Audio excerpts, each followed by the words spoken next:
So, hello again. Mega love shout out to all of you. For today's video nga is magluluto kami ng ginataang malunggay with sili and tuyo because walang nabiling tinapa kaya ayun, tuyo na lang. So, ang ginawa is piprituhin muna yung tuyo bago ilalagay sa kakanggata kasi ang pagluluto nito sa amin, style namin is yung gata is yung unang piga lang, wala na siyang pangalawang piga because ang malunggay ay napakadali lang maluto. So ayan lang, pagkakudkod ng nyog, pipigaan ng isang piga lang, yung pinakaunang piga. Tapos ayan, papakuluin lang yan ng kulong-kulo, lulutuin muna yung gata. Tapos, ayun, pagka naluto na yung gata is, pwede nang ilagay yung malunggay. Kasi once na ilagay na yung malunggay is, napakabilis na lang niyang maluto. Ang dahon ng malunggay ay napakabilis lang maluto. So, ayan na nga. Ang aking kapatid at ang kanyang friend na si Ami ay, ayan, busy sila maghalo-halo diyan. Kasi hindi pwedeng yung gata, pagkasalang mo is, hayaan mo siyang magkulo-kulo. No, dapat tuloy-tuloy yung halo niya hanggang sa kumulo siya. So, ayan nga, dahil ito ay pangmaramihan,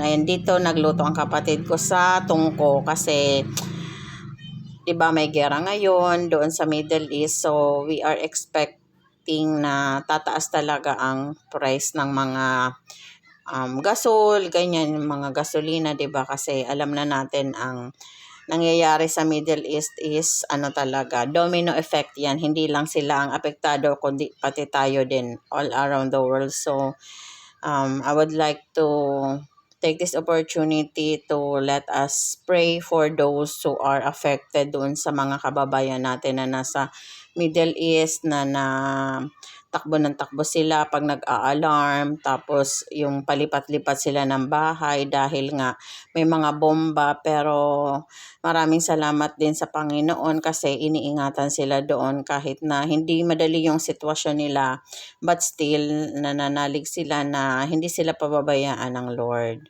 So eto na nga, kumulo na yung gata. Back to our video, guys.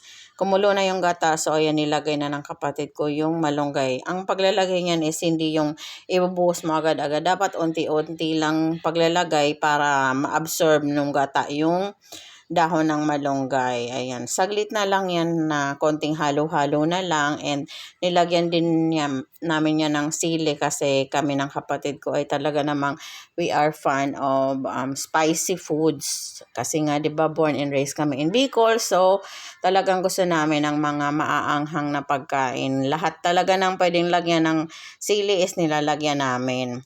Dahil masarap ang kain namin pagka may sili ang mga kinakain namin. Ayan. So, konting na lang yan, konting halo-halo na lang yan, and then we are set to go. Sabi nga nung mga kaibigan niya, kasi nandito din sila, nagtulong din.